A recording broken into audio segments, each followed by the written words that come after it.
Hola, soy el doctor Luis Augusto Moya Barquín y agradezco al comité organizador de formar parte en tan importante evento, el primer Congreso Internacional de Tecnología en la Educación Médica de la Facultad de Ciencias Médicas de la Universidad de San Carlos de Guatemala. Para mí es un privilegio compartir esta ponencia que siempre primero quiero agradecer a todos mis profesores y docentes que gracias a ellos estoy acá. El hablar de la libertad intelectual en la educación y en la educación médica es sumamente importante. Toda educación debe buscar de que existan personas libres y autónomas porque solo siendo así pueden llegar a ser responsables. Y la educación médica tiene un gran desafío en eso. La interpretación de la realidad concreta, nosotros podemos ver cómo las mismas estrellas que eran vistas por los griegos, y ellos hablan de las constelaciones del zodiaco, eran vistas por los mayas y su interpretación era muy diferente. Por ejemplo, las Pléyades era una serpiente y Orión era un triángulo que representaba el comal. Debemos de entender de que la realidad es neutra y depende de cómo va a ser interpretado por las personas.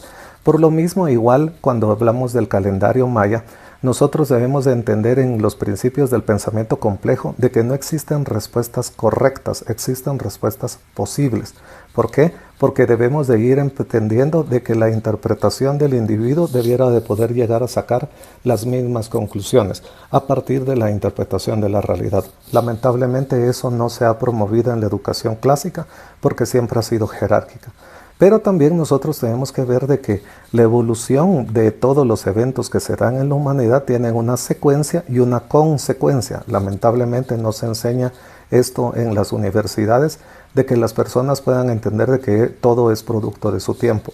Así como cuando se interpreta el Códice de Dresden, donde ustedes pueden ver de que existe una predicción acerca de cuál es el resultado de sembrar en una época o sembrar en otra época, si puede ser muerte o puede ser vida por parte de la representación del dios Itzamna.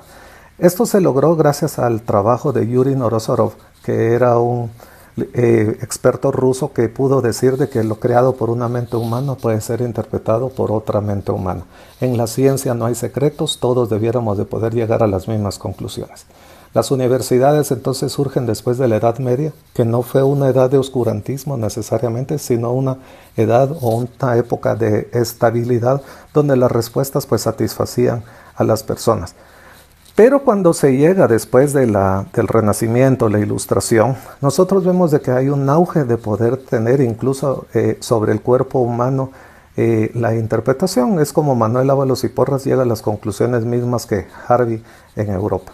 El decir que el ciclo de Krebs es un concepto, nosotros tratamos de explicar a través de ponerle etiquetas procesos bioquímicos que si abriéramos el cuerpo no los veríamos, sino que simplemente los entendemos. Pero lo más importante es de que el estudiante pueda conocer el todo y sus partes y la capacidad de entender de que el todo es más que la suma algebraica de sus partes. Por eso es que tenemos que promover el pensamiento complejo. Pero esto, ¿cómo se pudo hacer? A partir de la creación de la imprenta y la difusión de los libros. Incluso la Biblia fue lo que promovió la Reforma Protestante, porque ya las personas podían sacar sus propias conclusiones sin tener que recurrir al clero. Este es un manual de una comadrona en Francia que le servía para poder mostrar esquemáticamente cómo era el proceso del parto y cómo poderlo enseñar, pero ella necesitó hacer también este maniquí que se reconoce como el primer maniquí actual del mundo, donde se hace con sacos de harina para que se representara la placenta y el bebé. Pero esto también existía en otras culturas. Por ejemplo, este era para que los nobles no tocaran los cuerpos de las señoras que estaban enfermas con los emperadores. Y estos eran para representar a través de forma artística las enfermedades. Esto es muy importante porque no se necesita tener, como diría este estudio, de que lo que nos enseña muchas veces es vacío y que nosotros no llega al desempeño. Muchas de las cosas que nos enseñan teóricas no necesariamente nos sirven para trabajar. Se ha prevalecido entonces el conocimiento que el desempeño. Y eso genera mucha fatiga emocional y cognitiva que hace que las personas no puedan tener la capacidad de poder entrenarse en seres humanos, porque si no sería éticamente penado. ¿Qué es un experimento? Es lo que nosotros quisiéramos poder hacer de forma predictiva para poder replicar un resultado, y por eso también tenemos imperativos éticos que tenemos que cuidar No podemos nosotros arriesgar ni sacrificar a ningún paciente por el aprendizaje. Y esto ya se ha visto en la restauración de estas obras de arte, donde muchas veces se ha conseguido un resultado nefasto. Los entes acreditadores de los entrenamientos muchas veces buscan tener sus normas que van a tener atrás de eso intereses comerciales, en vez de poner niveles muy claros y de poder hacer que el conocimiento fuera de difusión. Si nosotros no hacemos las cosas lo suficientemente bien, vamos a llegar a una condición muy cercana al azar. O sea, si nosotros queremos generar una mejor probabilidad, tenemos que entrenar a las personas. Este es un estudio que se hizo en África, donde se pudo hacer la evaluación de antes y después de cómo mejoraba el desempeño, pero lo más importante de esto no es el cambio del porcentaje de las cosas correctas, sino de cómo se podía tener en mejor tiempo. Si ustedes ven, hay una diferencia hasta de 20 minutos y eso es una de las cosas importantes, tomar decisiones. Esto, si nosotros lo viéramos como un juego, es en serio, porque cuando William Osler dice acerca de la certidumbre, la probabilidad, depende de las conclusiones de qué es lo que estamos viendo nosotros para poder tener la integración. Entonces, la perfección es una pulida colección de errores. Tenemos que ser amigos del error y buscar cómo mejorarlo a partir de desgregar todos los partes que nos han llevado, no solamente como individuos, sino que como sistema, a que las cosas fallen. Pero lamentablemente la educación ha sido individualista, competitiva, excluyente. No se ha tenido la comprensión y el respeto sobre las personas que tienen más dificultades y que debemos de aprender a trabajar en equipo, porque solamente trabajando en equipo podemos generar la confianza, el liderazgo, la retroalimentación, el escuchar al otro sobre las cosas que nosotros podemos mejorar, y también nos va a permitir tener el desarrollo del pensamiento crítico. El pensamiento crítico que nos va a permitir también el poder llegar a conclusiones objetivas y poder tener varias características muy importantes, como es la entereza intelectual, la humildad intelectual, pero eso también lo podemos hacer a partir del desarrollo de nuestros pares. El conocimiento no tiene jerarquías, no tiene silos, no tiene grados, sino que hay muchas cosas como los cursos de reanimación que pudieran ser de amplia difusión, porque las vidas dependen de eso. Muchas veces hasta la creación de un video pudiera estar relacionado a cuál es el guión o lo que nosotros queremos que se haga. Por eso es que es importante que las personas sepan desde antes cuáles son las normas o los procedimientos que deben de aprender o qué es lo que se persigue. ¿Por qué? Porque lo que se quiere es que se escriba lo que se hace y que se haga lo que se escribe. Y lógicamente tener una mejor capacidad de auditarlo, porque haciendo eso nosotros podemos predecir con probabilidades y con la mayor grado de certeza los resultados que pueden ser diferentes. Definitivamente tiene hasta un imperativo ético esto. Este estudio de Matsumoto demuestra cómo se podían entrenar personas en baja fidelidad, en alta fidelidad o solamente con los libros, pero eran evaluados en este simulador de alta fidelidad que tenía un costo altísimo comparado con un modelo que era basado en cosas más sencillas y que era muchísimo más barato. Pero cuando se hace la evaluación del desempeño no existe diferencia importante, significativa en el de baja fidelidad o alta fidelidad. La simulación no solamente nos tiene que servir como muñecos, puede servir para entrenar el cómo entrevistar a una persona, cómo abordar situaciones críticas. Todo esto fue inspirado a partir de la invitación que tuvimos de la Universidad Estatal de Moscú, donde compartieron de una forma más accesible, sin el valor económico tan alto de las universidades de otros países, esta metodología. Luego tuvimos la oportunidad del 2014 tener a los colegas invitados en Guatemala y crear el centro de simulación, donde nos ha permitido capacitar a personas de diferentes grupos de anestesia, cirugía, etc. El doctor Ravelo de la Universidad Central de la Florida había trabajado anteriormente en la NASA y dice de que él le parece muy importante el uso de la baja fidelidad para alto efecto. Este es el caso de un transbordador que para espantar a un pájaro carpintero compraron una pelota de $1. Luego hace una tesis sobre el impacto de mortalidad que tenemos en nuestro hospital y ha resultado de una inversión costo efectiva de $11 millones. Este es el desarrollo de un juego basado en el juego serio que se llama Ishopo, como decir, de un niño con choque, para que las personas puedan estar haciendo de una manera lúdica la toma de decisiones iterativas, o sea, repetitivas hasta que puedan superar las pruebas. Acá nosotros tenemos que ser amigos del error y que las personas puedan saber las reglas del juego, cómo se gana el juego y cómo se puede tener un mejor desempeño en el juego, para que las personas sepan desde antemano cuáles son los puntos de decisión que le puedan servir para antes de estar preparados y hacerlos cada vez más efectivos. Pero esto no se hace solamente en el aula. Esto necesitamos que haya una práctica deliberada. El estudio del Conservatorio de Berlín demuestra que se tiene que invertir más de 10.000 horas para poder llegar a un nivel de maestría.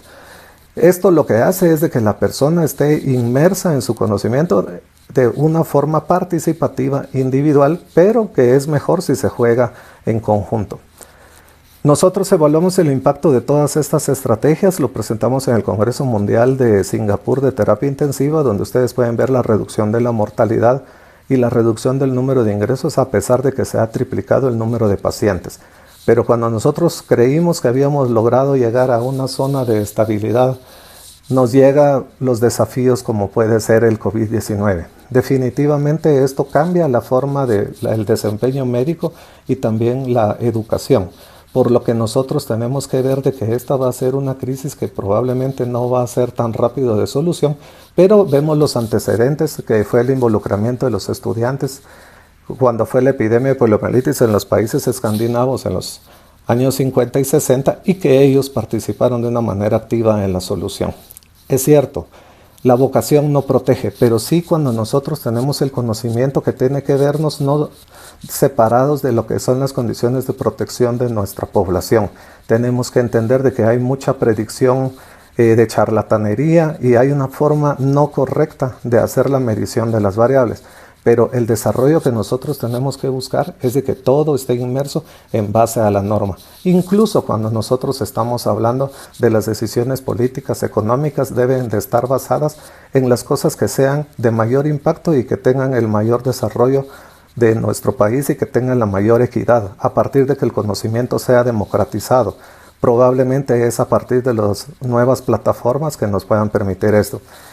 La interpretación de enfermedades no es por criterios, sino que tenemos que llegar a un pensamiento causa-efectivo, porque de todas maneras, cuando nosotros sabemos las condiciones en las que estamos, podemos saber qué impacto puede tener cuando nosotros tratamos las cosas desde el punto de vista empírico.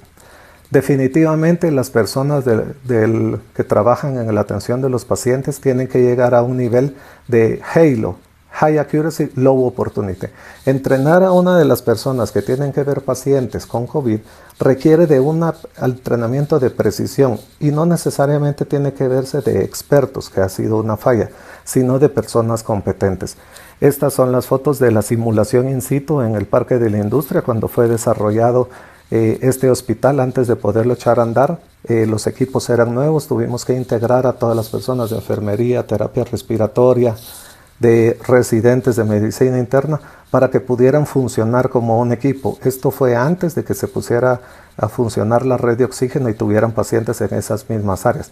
Pero lo más importante es poder hacer el mapa donde las personas van a transitar con todos los desafíos y hacer y equivocarse en el papel o aún en una forma actuada o simulada.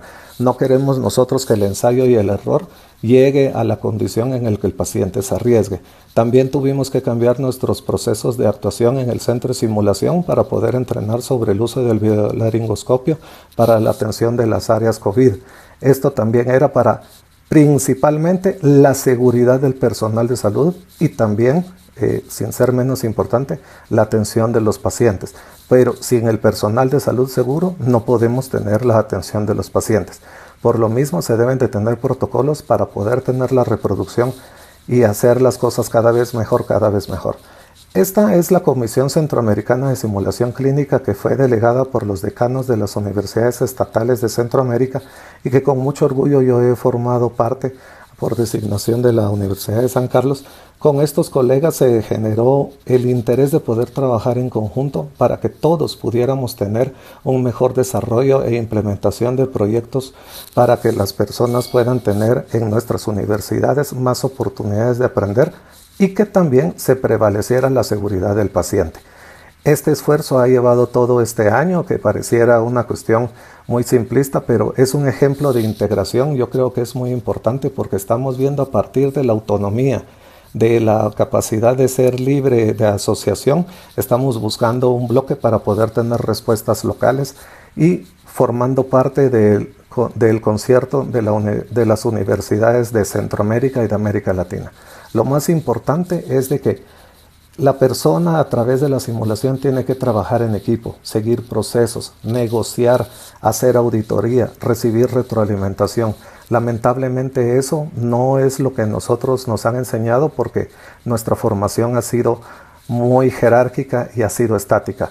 Pero felicito yo a todo el comité organizador de este evento, que en línea de lo importante que es este avance a nivel regional, creo que ustedes están en sintonía y están haciendo que la Universidad de San Carlos en este momento esté tomando los pasos correctos para la calidad y la acreditación, que esto lo que va a llevar es de que todos los egresados puedan tener un mejor desempeño y que también lo que se busca es de que la formación sea un proceso donde la calidad busque de que las personas puedan tener desde antes la certeza de las competencias que van a tener. No se trata de una calificación, se trata de la competencia. Definitivamente, como diría Rubén Darío, por más pequeña que sea la patria, uno grande la sueña. Ellos son mis hijos, definitivamente, como todas las personas y pacientes que nosotros tenemos, buscamos el mejor futuro para ellos, creyendo que los cambios son posibles y que definitivamente con la participación de todos puede ser así. Esta es una vasija tipo códice donde se representa a un maestro educando a unos nobles mayas, donde se puede evidenciar lo que es el proceso de siempre, la creación del conocimiento.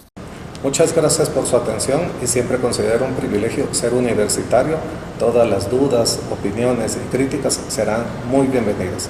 Muchas gracias.